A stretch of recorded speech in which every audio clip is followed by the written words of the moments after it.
Hey, this is Stu Schaefer, and I'm about to show you exactly what type of exercise you need to choose to lose weight and burn off body fat. And how do you choose that? Well, let's jump right in. Really quick, when you know how to do this, you're going to be able to lose body fat, especially belly fat, very quickly.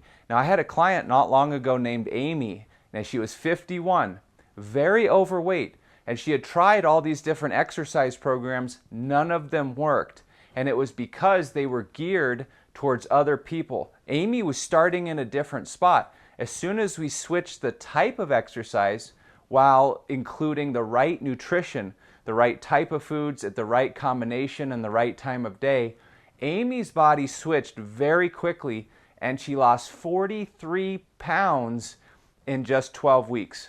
Now, here's what happens. Depending on your body fat, this will actually determine which type of exercise you should put as a preference or favor. And the reason is this: the higher your level of body fat, you're going to be more insulin resistant. And so your body's going to try to burn different types of fuel for its primary source of energy. That also is going to make the body produce certain enzymes that cause the body to store fat a lot easier and make it very difficult for their body to burn fat. And we've got to switch that around. All right, so what do? Well, first of all, depending on your body fat and depending on your age, you're going to want to choose different types of exercise. Now, there's two main types that we're going to talk about today. We're going to talk about weight training or resistance training, and we're going to talk about cardio.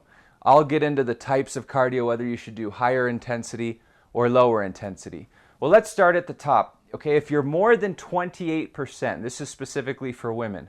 If your body fat percent, this is not BMI, this is body fat. If your body fat percent is higher than 28%, this means you're going to want to favor cardio. Because right now at this point, your body isn't able, if you're going to do resistance training or high intensity kind of training, it's not able to get the right enzymes and really use that fat as fuel. It's really using carbs and sugar as its primary fuel. And a lot of times you might even be insulin resistant. So if you're in your 20s, you're going to want to do 10% weights, 90% cardio. So that might look like cardio 5 or 6 days a week and weight training once a week. Now, the amount or duration should be around 60 minutes, okay? 60 minutes of cardio.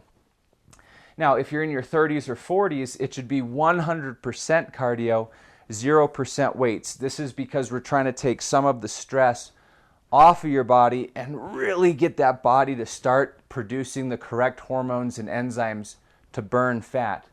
Now, you only want to do 45 to 60 minutes just because your body's a little bit more susceptible to stress. Now, if you're 50 and older, you still want the 100% cardio, 0% weights to start. And you want to only focus on about 45 minutes. So you might do 45 minutes per day of cardio until you can get your body to shift over. What's going to happen as long as your food is correct, and that's, I'm going to put up a tag right here. I have a whole video on nutrition and the 4 parts of nutrition that you've got to watch on how that works. So I'm going to link right here. Go ahead and click that and you can watch that video. But as long as the food is right, as you do this, you're going to start losing weight and body fat. Now, once you get down below that 28% and you're somewhere between the 20 and 28, or even if you're starting there, well, now you're going to switch more to a 50-50 split of weight training and cardio. Obviously, as you transition, maybe you're starting at, say, 35% and you're focusing then 100% on cardio, 0% on weights. Maybe you get down to 28% and then you shift to 90-10 and then maybe 80-20. But eventually, if you're kind of right in between the 20 to 28% body fat percent, and you can get this checked using calipers, an in-body, a DEXA scan. There's a lot of ways to get your body fat percent checked. Now you're going to switch to, if you're in your 20s, 50% weights, 50% cardio, somewhere between 30 and 40 minutes. Now, if you're in your 20s, this is when you can do some of that high-intensity interval training cardio. That's usually going to last somewhere around 15 or 20 minutes is typical. If you're pushing it upwards of 25 or 30, in your 20s you could get away with that. Now, once you're between the age 30 or 40, you're still doing 50-50 weights and cardio, but you want to limit the duration to about 30 minutes. I would probably start doing a little bit less high-intensity interval training, maybe just once a week for 20 minutes, and then a couple of other more lower intense cardio sessions like, walking or stationary bike or something, but keeping your heart rate in a little bit lower zone. This is because as you get older, your body's going to get more susceptible to stress. And if you're doing too much or too intense, it can start really throwing your hormones out of whack. In fact, I just did a hormone video. I'll put a little tag right here. You can click and watch what throws your hormones out of whack, especially in menopause, and how to reverse that. Now, if you're over 50, it's still 50-50 split, and you're still at 30-minute max, but you don't want to do any high-intensity interval training for your cardio. It should all be very low intense. Now, if you're less than 20% body fat, that's pretty darn lean for a woman. But if you're more athletic and you're less than, well, if you're in your 20s, you can focus 100% on the weight training, somewhere between 30 and 60 minutes, 3, 4, maybe even 5 days a week, because you can handle that. Well, if you're in your 30s to 40s, I would shift it to 80% weights, 20% cardio. That means maybe doing cardio just once a week or something like that, maybe twice, 30 to 40 minutes, and doing the weights maybe just 3 days a week. Now, if you're over 50, it should be 70% weights, 30% cardio. That would look like maybe 3 days a week of weights, 2 days a week of cardio, and no more than 30 minutes, no high intensity interval training necessary. This is how you pick your exercise depending on your age and your body fat percent. Well, gender does matter, but for this video, we're just focusing on you women out there. And this is why so many people struggle. If you're this high of body fat and you're trying to do all this weight training, you're not going to burn the right fuel. It's not going to get your body into a fat burning mode. You're producing the wrong hormones and enzymes.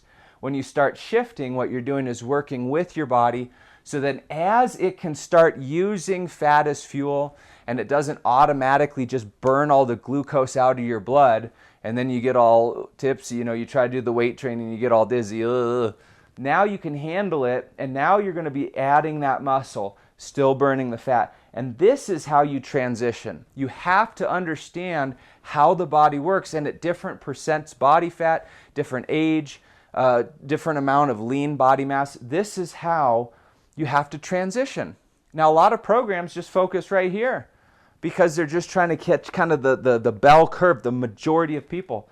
Well, these folks here, they don't get results. These folks here are doing unnecessary cardio. And so you need to understand this. Now, in the next video, this is going to be really cool, by the way, we're going to talk about the 5 reasons for menopause weight gain. Why do you gain weight all of a sudden when you hit menopause? I'm going to tell you the top 5 reasons this happens. So we're going to put that video up here. You'll want to watch that next. This is helpful. Write this down, pause the video, jot this graph down, and this will determine where your focus should be. I'll see you on the next video. All right, 5 reasons for menopause weight gain, and we'll talk soon. All right, take care.